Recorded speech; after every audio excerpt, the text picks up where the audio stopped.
Once again, Ali Velshi shows why he's one of the best journalists on cable TV right now. And that is not only becoming an explainer in chief, but the necessary clarification of lies that we get from our former president, Donald Trump, and others. This is important because the mainstream media continues to treat Trump as someone of value or someone we should listen to, even as they somehow point out that he's generally inaccurate.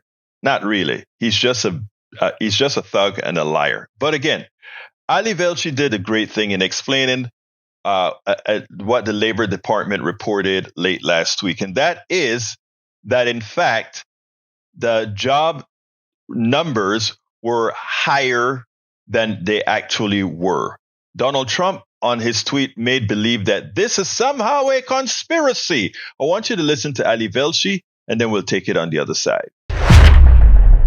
One of the challenges of this moment is that we're at a time where Donald Trump lies so frequently, we try not to give credence to his ridiculous claims by giving them a platform. But some of them are worth debunking, even if only so that you can quickly debunk them yourselves while in the company of those you know who believe them.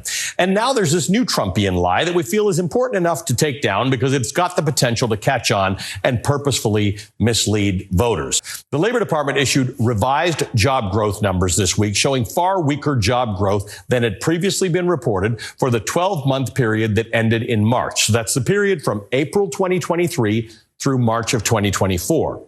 The revised job numbers are still preliminary. These are not the final numbers, but they show that the monthly surveys actually overstated job growth in America in 2023 by 818,000 jobs. Now, these revisions are part of a routine yearly process where monthly job estimates are reconciled with actual state records from the unemployment offices. The last time jobs were revised down by this much was in 2009, following a recession when 824,000 jobs were overstated. So to be clear, this is a normal process working correctly to give us the most accurate picture of job growth in this country. Here's the lie that Donald Trump is spewing about this news on his social media platform, Truth Social. Quote, massive scandal. The Harris-Biden administration has been caught fraudulently manipulating job statistics to hide the true extent of economic ruin that they've inflicted upon America. New data from the Bureau of Labor Statistics shows that the administration padded the numbers, all caps, with an extra 818,000 jobs that do not exist and never did, all caps. The real numbers are much worse than that, and if Comrade Kamala gets another 4 years, millions more jobs will vanish overnight. Inflation will completely destroy our country. Your life savings will be wiped out. With the Trump victory, we will once again have the greatest economy in history. MAGA 2024, blah, blah, blah. For fact's sake, that's not how revisions work. Nothing fraudulent, no one was caught, and there's no padding of the numbers. The U.S. president cannot mess with the numbers, and none of this has anything to do with inflation or your savings. The monthly jobs numbers are always 100% of the time revised later, and in fact, it starts as early as the following month. That's just the nature of big economic measurements like GDP or job numbers. They're preliminary calculations. They are not baseball scores where you know the final number at the end of the game. The initial figures are estimates. They're always revised either up or down later when more accurate data becomes available. They cannot be fiddled with by the president ever under any circumstances. On the first Friday of each month, the Bureau of Labor Statistics, which is part of the Department of Labor, publishes a jobs report that includes the estimated total number of jobs added or lost in the United States. That monthly number is based on a survey.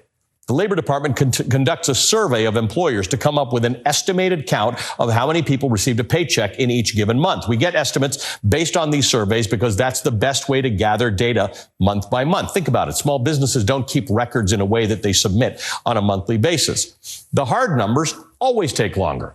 That's why the revisions happen later, once a year. When a year's worth of hard data from state unemployment offices becomes available, those numbers are reconciled with the monthly surveys to create the revised numbers.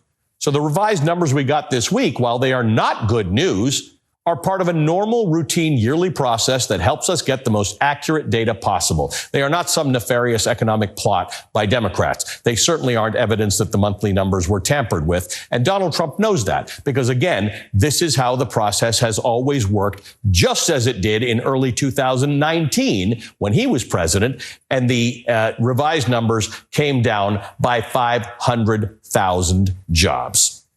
There you go. Let's be clear here.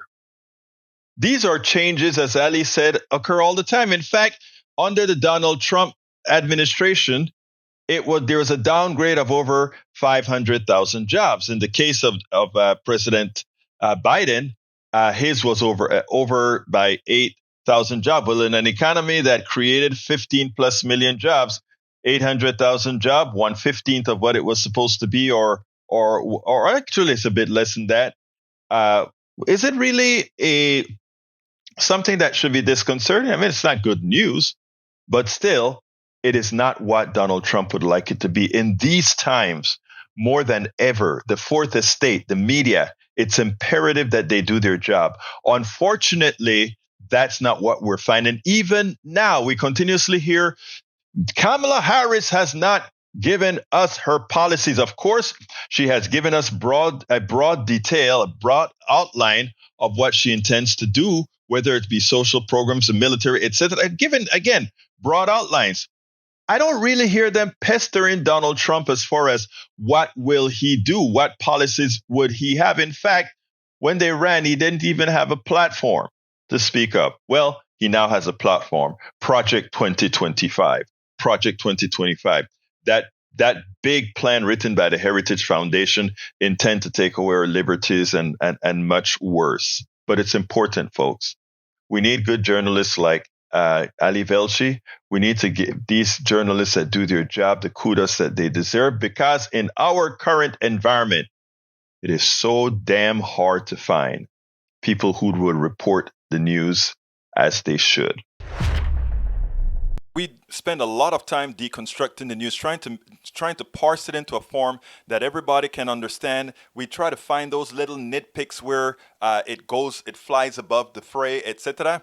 If you really like these videos that we do, I want to ask a big favor. Please go ahead. Number one, subscribe to our channel. And number two, please join if you can. Thank you so kindly for watching. Keep watching. Please remember to share. We must populate the entire internet with our progressive message, a message that we know is what most Americans say that they want. So help us, please join.